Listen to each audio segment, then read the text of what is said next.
I am not sure how to start this. I've been wanting to make a YouTube video for a very long time now, and I kept putting it off. I was like, I want to look cute, I want to have makeup on, I want to have my hair look good, have a cute like background set up, and have it all planned out. And it turns out I was just using that to procrastinate because I knew that nothing would ever perfectly align and that I just had to do it. So here I am, recording this on my phone, propped up on my windowsill, to talk about my Goodreads reading challenge, and all the books that I did and the ratings that I give them. I'm a very hard rater. Very rarely do I give 5 out of 5. I just really have read so much in my life that it really takes a good author to wow me. So this is the first pile, and I also have my laptop right here that I have all the ratings written down on, and I'm gonna try to go in order. I have 3 very big stacks of books, so yeah, let's get started.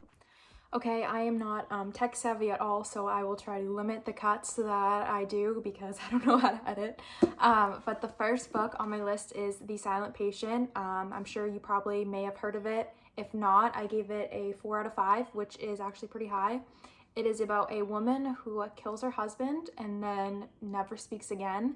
And it follows, I believe, just like a speech pathologist / psychologist that is determined to make her speak to hear what really happened that night.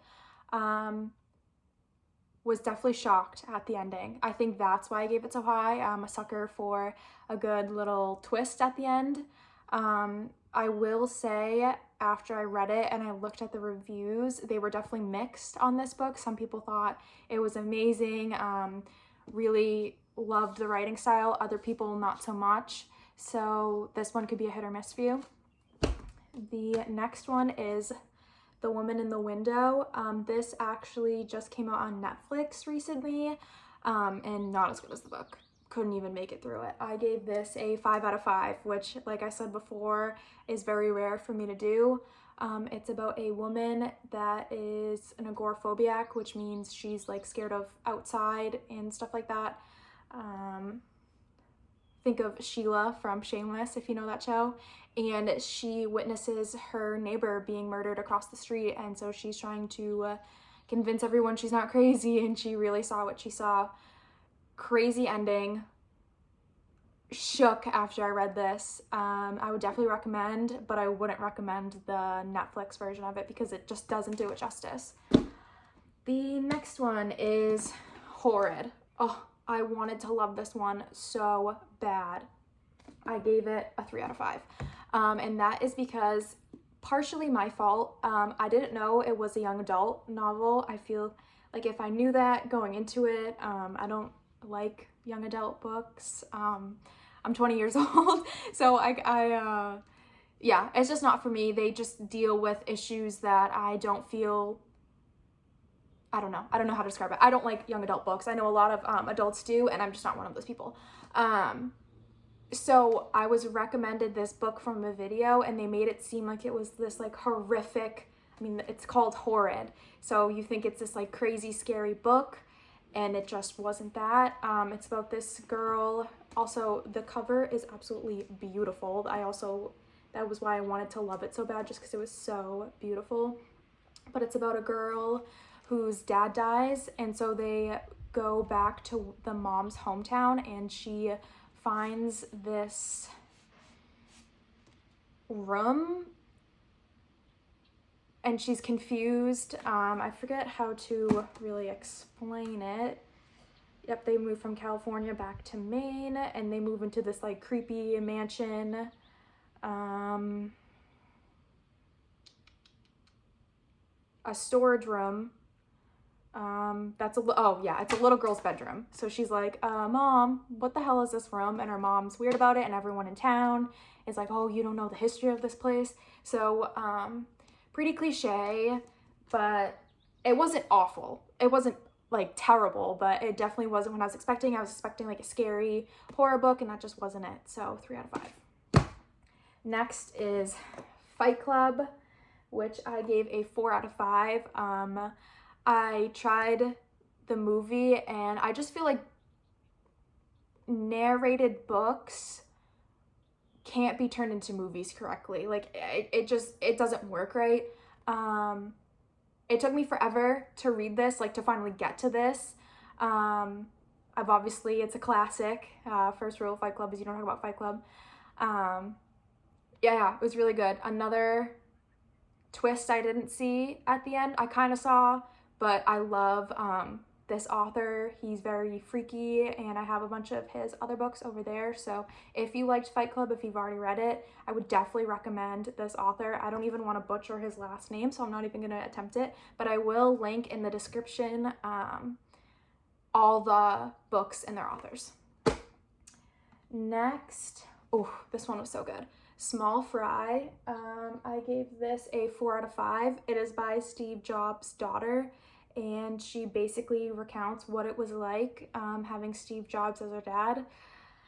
Warning, he was a really shitty guy. Who knew? I actually didn't know that he was a douchebag. But yeah, it's beautifully written. I will say to some it might seem a little, oh, woe is me, but I really enjoyed her writing style. I think she made some really good points about how she was just trying to win her dad's love and he just refused to give it to her. And I think that more people should read this and hear about this, because I had no idea this girl existed, and she is a really good writer. Next is another classic, The Bell Jar. Also, did I say this was called Small Fry? I don't know if I did. It's called Small Fry. This one is The Bell Jar by the lovely Sylvia Plath. I love her. I gave this one a 5 out of 5 because I love Sylvia Plath. You either love her or you don't, and I love her, which I guess is very teen angsty of me, whatever. But this is basically about a depressed college girl, is the best way to put it. I related to the character a lot, and if you struggle with mental illness, I think you will too. Sylvia Plath just always hits the nail on the head with describing inner turmoil, and the main character faces a lot of that. So I would definitely recommend this. Another, like I said, I don't give 5 out of 5 often, even though the next book is also a 5 out of 5. But yeah, really good. The next one is Dark Matter, and like I said, another 5 out of 5.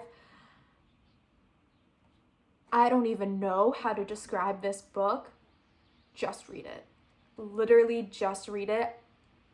I'll read the back because I am not going to do this book justice, and I need to do it justice. Are you happy in your life? Those are the last words Jason Destin hears before the masked abductor knocks him unconscious. Before he awakes to find himself trapped in a gurney, surrounded by strangers in hazmat suits. Before the man he's never met smiles down at him and says, "Welcome back."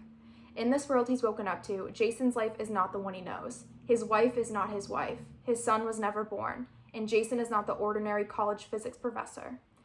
Is it this world or the other that's the dream? The answer lies in a journey more wondrous and horrifying than anything Jason could have ever imagined.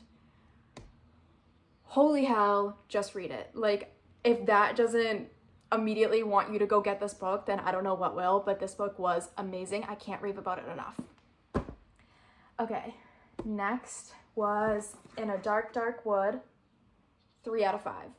Again, a book that was recommended saying that it was like out of this world, scary and horror, and it just wasn't. Honestly, I don't even remember. I remember the gist of it, but not any like major things. But I wouldn't even recommend it. So yeah, that is the first stack of books I have. So next part. Okay, we are on to our next stack of books. The next one is Such a Fun Age. I gave this a 2 out of 5. I felt like the author was trying too hard, and the way she was writing the characters' conversations, they felt very not realistic at all.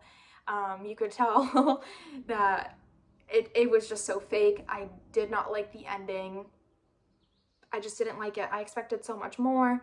I am just such a sucker for pretty covers, so I was like, oh, I love this book. It sounded so cool.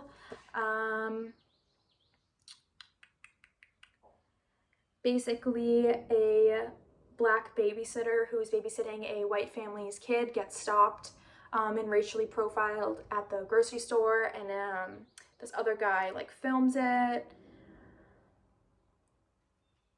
and it goes between like the babysitter and the white mom, and it has a discussion about race. I don't think it really has a good one. I think that the idea was there, but the execution just was not. And yeah, I don't think that this book deserves the high rating that it has, if that doesn't sound too mean. But yeah, 2 out of 5. Next, The Dinner, another 2 out of 5. This one, another one, being told that crazy twists and turns, and it just wasn't. It's basically about 2 families sitting down to talk about their sons that have done something bad. It's marketed like it all takes place at the dinner, but it's mainly flashbacks and stuff, and I just didn't like the characters. None of them were likable. Honestly, they were kind of like, there's dust right there. They just seemed cowardly to me. I hate that in characters. I feel like this whole book could have been shortened a lot. It was just boring, stupid. 2 out of 5, wouldn't recommend. The next one is Trick Mirror. I gave this a 3 out of 5. I actually started to read this in my English class freshman year of college. We had read like one of the, it's like a collection of essays, and we had read one of the essays and it was amazing, so I assumed that the rest of the book would also be. I feel like she bit off more than she could chew, kind of, in the way that she's trying to talk about so much, where she should have just focused on one single point. I mean, I get it's a collection of essays, but it just didn't seem to flow right for me. I would, however, recommend it because I do think she is really good at starting the conversation for some of these topics.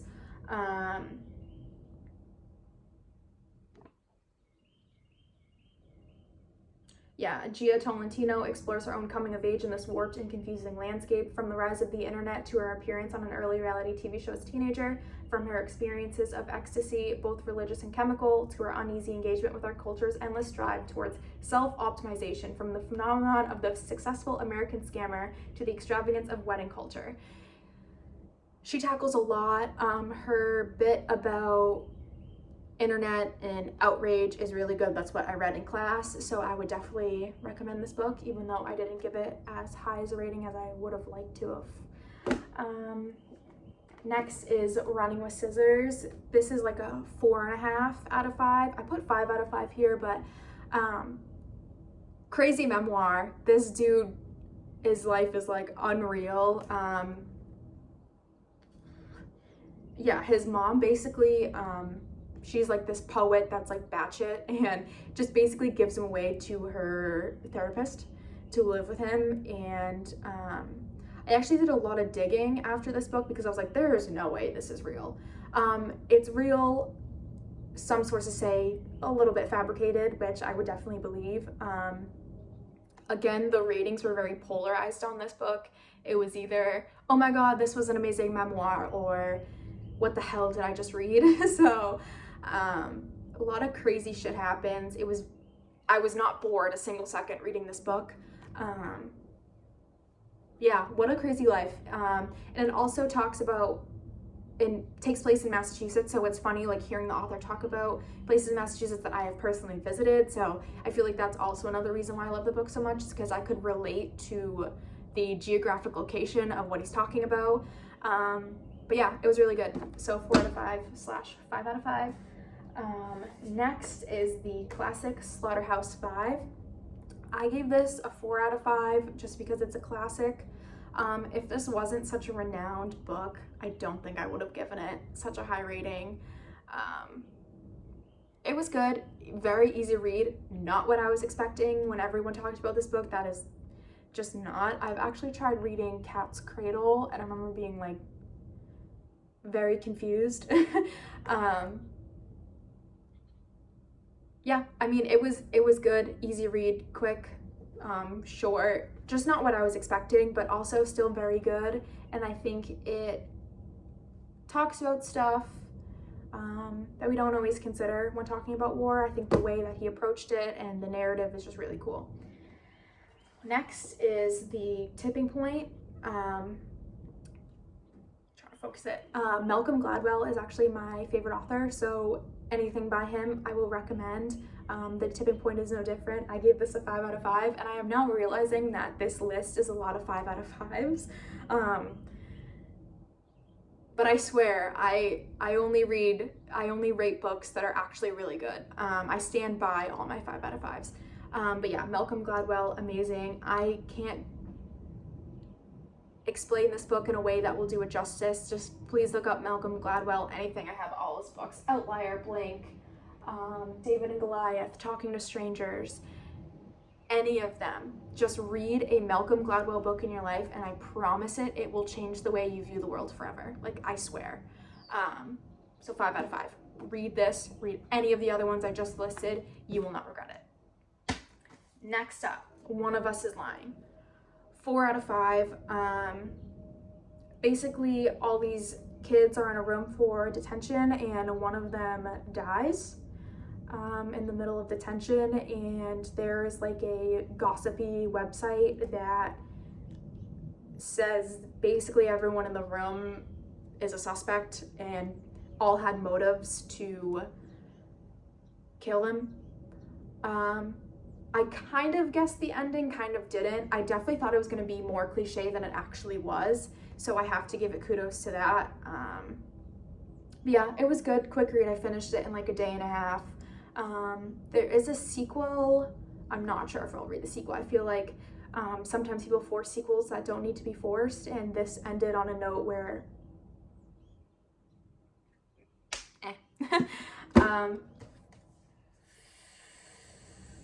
Lies My Teacher Told Me. Oh, I wanted to love this one so bad. I gave it a 2 out of 5. It just, it's a book for people, literally lies that my teacher told me about history, everything your American history textbook got wrong. So I was expecting it to be for people who don't like textbooky reads, and this was just like a textbook that wasn't that good. Basically, it was a textbook that quoted a bunch of other textbooks, showing their faults, but I understand what he was trying to do. The execution wasn't good because you're just reading a bunch of quotes from like 5 different textbooks, one after the other. I feel like he could have gone about it in a different way that made it more interesting, and I feel like that would make more people pick up the book. So 2 out of 5. Next, The Sun Also Rises, Ernest Hemingway. Love the guy. I gave this a 4 out of 5. It's about a guy that really is in love with this girl but can't be with her. Just a little side note, I had to look it up because you know Ernest Hemingway, where he doesn't say it but alludes to it 24/7. The guy's impotent, that's why he can't. Just keep that in mind as you're reading. He makes a lot of like jokes about it, but if you don't catch it right in the beginning, then the whole book you're like, huh, like why can't they be together? Maybe I'm just stupid, but it took me a while to get that. So just an FYI if you read this, but it was really good. Hemingway has just such a way of conversations being so like short, and I don't know, you know, if you read Hemingway, you know the way that he's able to give details in some places and not in the others, but still paint this beautiful picture. Yeah, he's a really good author. Next up is Townie. This was gifted to me by a friend because it is about our hometown. If I didn't live in this hometown, I wouldn't have read this book, just being straight up. I gave it a 3 out of 5. It wasn't, I don't know. it's a memoir, but he tried to make a storyline, but then fell through, and the whole time you're waiting like for something to be like wrapped up, and nothing really is. But yeah, it's basically about a guy who grows up in our town. It was cool hearing about him talk about like literal places in our town. There's a lot of drugs and bad stuff in this town, so that's why. But I also found out after reading this book and looking into it that a lot of the stories were fabricated and not really his. So yeah, but I read it. And lastly, for the last book of my, did I even say that this was a 20-book challenge? Oh my god, I need to put that in the beginning. You All Grow Up and Leave Me, a memoir of teenage obsession. Sorry, just like 3 out of 5. I read this on a plane, front to back. It's about a tennis coach, who is kind of grooming young girls and tries to end up kidnapping one of the girls, and this girl was one of his athletes, I guess you could say. And it's kind of her like being a teenager, kind of being jealous that he's giving the other girls attention, like why didn't he try to do that with me? Like all these girls are coming out about all these stories about him and he didn't do that to me, and what's wrong with me? And growing up as a teenager and being misfitty and just teen angst, a lot of teen angst, even though she's grown up, and it feels like she just hasn't learned anything from her teenage years and she's still heavily scarred by them. I feel like she should have gone to therapy and then written this book, because her tone is just very still stuck in that time period. I mean, she went through a lot of trauma. He still did make advances on her, so I do hope that she has gained some healing from that, but just not as good as I thought it was going to be, which is how I feel for a lot of books. So yeah, that was my 2021 reading challenge, 20 books. I'm actually on my 25th book, so I have surpassed my reading goal, which is awesome. I try to keep all of these. I'm sorry if I didn't like describe the books well enough. I don't want to give the wrong impression, because I feel like so many times I'll watch a TikTok or a YouTube video recommending a book and they say it's one thing and then you actually read the book and it's completely different. So I don't want to get anyone's hopes up. If any of these titles or small descriptions caught your eye, definitely check them out. You can follow me on Goodreads, Alexa Richard 19, I believe, where I am always updating that, always adding to my to-read list, which if maybe a genre you liked on here or something will be over there. Yeah, okay. Thank you. This was my first YouTube video, so let me know how I did. Thank you. Okay, bye.